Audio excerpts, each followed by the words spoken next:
Hey everybody, Jimmy Warren here with a new episode of Band Business. This is the podcast where we talk about all the business aspects of being a band or an artist.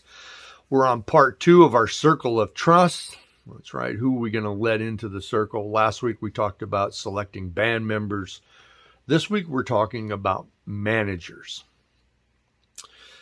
Because whoever you bring into that circle of trust, man, they got to be people that you trust, that you rely on, that you can count on, that you know is in your corner, that you're on the same page with. I mean, these things are really, really important. So we're going to talk about managers. First, what is a manager? Well, a manager is somebody that mediates between you and the music industry, between you and venues, you and promoters, you and talent buyers, you and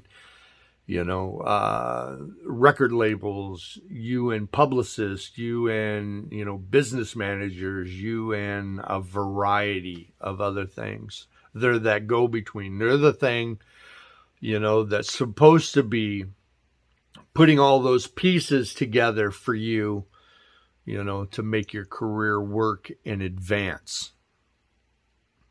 They're people that should be knowledgeable of the industry. They should understand touring and scheduling. They should understand booking and promotion and marketing and how to release an album or a single or a video. Somebody that understands copyright and publishing and a wide variety of things when it comes to your musical career. Now, there are times when people become managers that don't have that experience, but their friends or family or somebody that really, really believes in you in the early days. I've seen cases of that have turned out really well, and I've seen cases that have gone horribly wrong. Because who you bring into that circle of trust, can sometimes determine, what's going to happen down the road.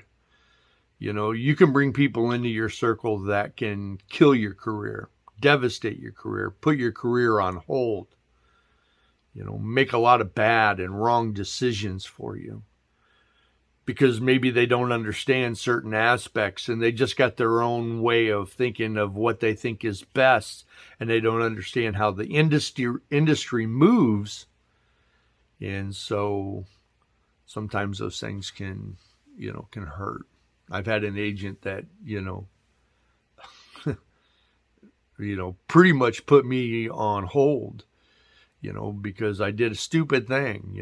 I signed an exclusive contract with an agent, which, in my opinion is never a good idea, but I did it, and I got sidelined for some of, their other artists that they were, not wanting any kind of competition for. And so who you bring into that circle is really, really important. And a manager is one of the most important people that you could ever have in your corner. Is it okay to not have a manager? Most definitely. Some people self-manage. I personally self-manage right now. Not opposed to a manager. I would definitely, consider, such a thing if and when the time was right and it was the right person. But you don't need a manager. You can self-manage yourself. But a lot of people self-manage yourself. Some people though feel like that's a check mark. It's like, okay, if I'm going to do this and I'm going to make it, I need a manager. It's not always the case.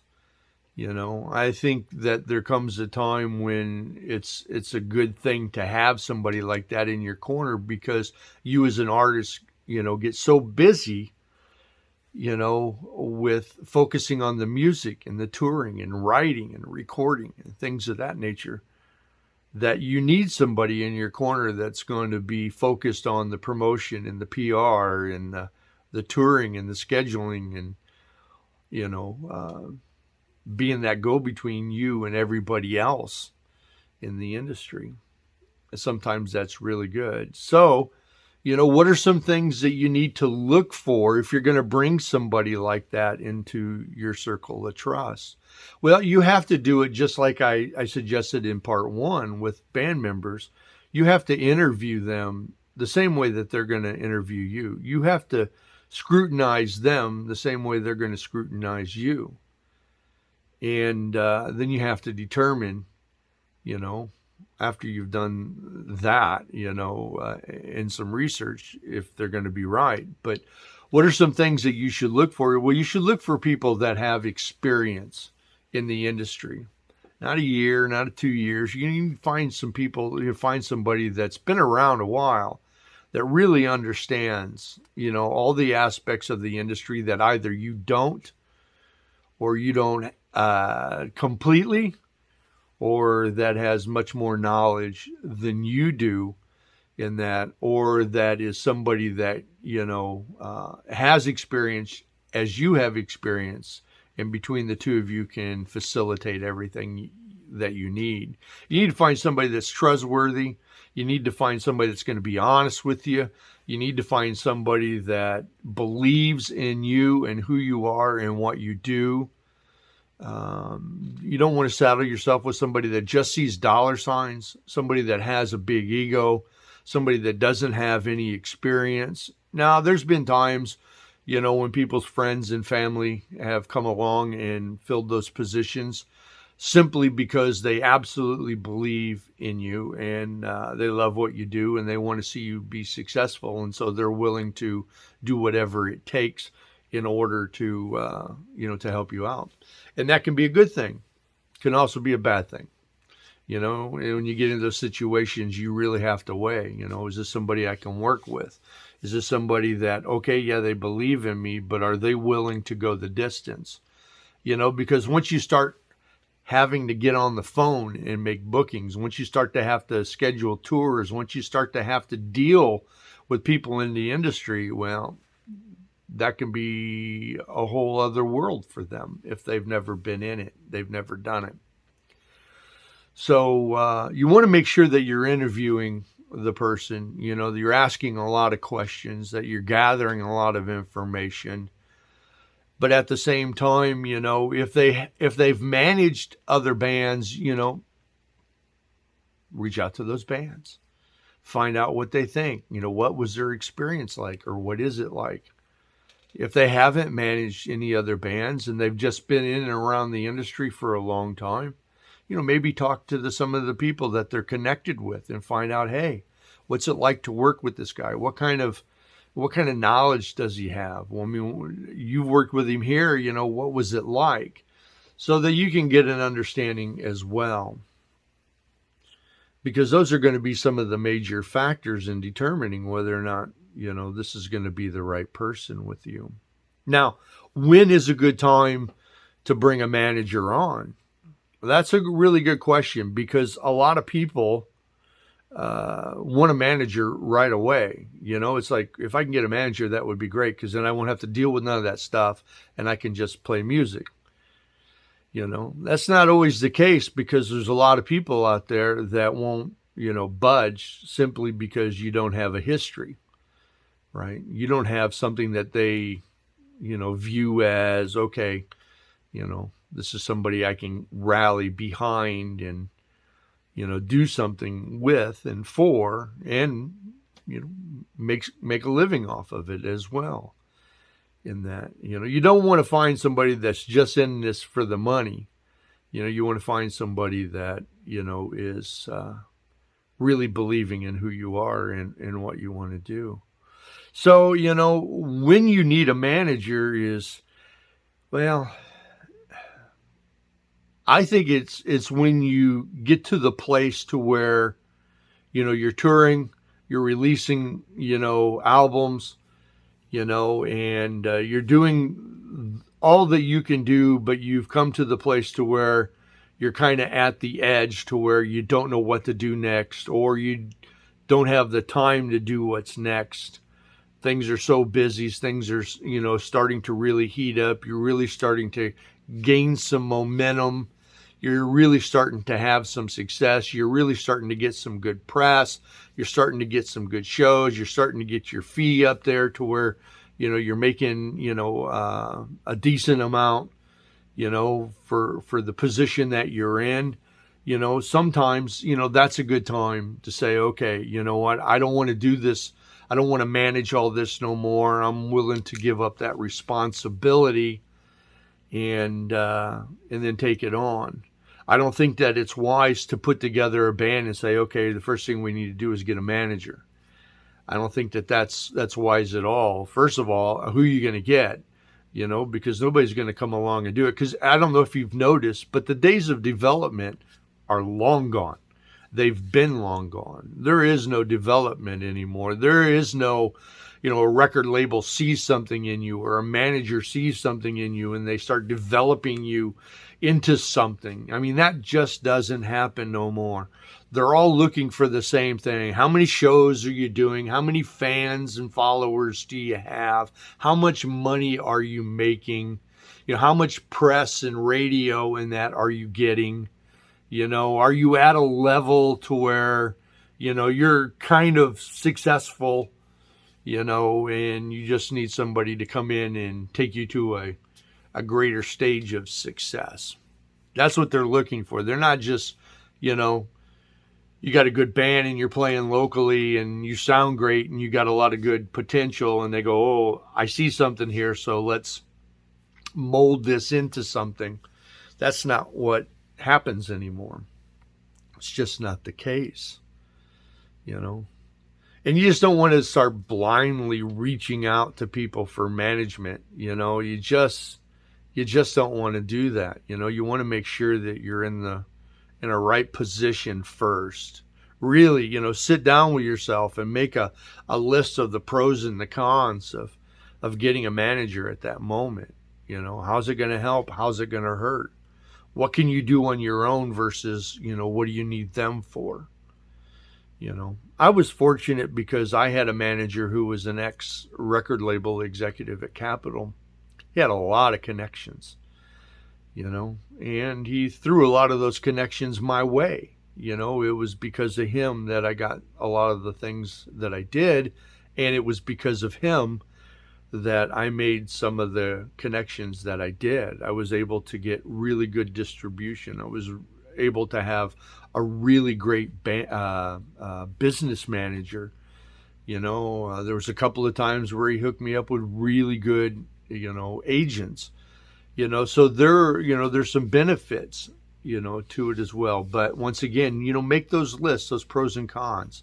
What can I do on my own? What do I need help with? And is a manager going to be able to do that? And am I in a position that somebody is going to say, yeah, let's do this. Let's go for it. I believe in you. I'm buying into what you do in that. Now, I've reached out to bands, a couple, I think two in my career since 1988. I've reached out to two bands that I really believed in, that I saw a lot of potential in. And I knew that my experience could be a huge asset to them. And, I knew that I could take them from point A to point B, But sometimes it doesn't always work out. People don't see eye to eye, or lawyers get involved and then shit really goes south because you want to fuck something up real quick, get a lawyer. And no disrespect to lawyers out there, but damn, I've seen you guys fuck some shit up. I love lawyers though. I do. I got a good one. Anyway, so determining when, you're going to need one is going to be a good chore for you. But like I say, make those lists, go through and just really, check the boxes to determine, do I need one? Do I not need one? Can I do this or do I need help with this? If I've gone as far as I can go here, or can I go farther? And ask yourself all those questions. Then once you do, once you say, okay, yeah, I'm in a position, I'm touring to some degree, I've got an EP or a couple of singles or an album out, I've got some following and fan base. I've got some media exposure, those kinds of things. And then, where do you go to find a manager? That can be a difficult thing. That can really be a difficult thing. I don't suggest you post an ad in Craigslist, or go on Facebook saying, hey, I'm looking for a manager. Anybody out there? I wouldn't suggest doing that, But you can start looking at bands that are in the same genre as you, bands that are like you. Find out, who's managing them. Find out what's going on, see what kind of success they're having and stuff like that, and then solicit them. Just reach out to them and say, hey, here I am. This is what I do. We need a manager. Yeah, I mean, can I submit materials to you? Can we have a conversation? That kind of stuff. You can do that. You can start looking around like that. I think that's a good way. A lot of times it just happens by, word of mouth, or somebody happens to know somebody that, because they know you're looking. And so, then the pieces just start to fall together. And that. But don't make the mistakes of posting on social media or Craigslist or anything like that you're looking for a manager. Because, just like finding musicians and doing other things, sometimes that shit just can backfire so bad. It's just not a good idea in that. So you don't want to do that.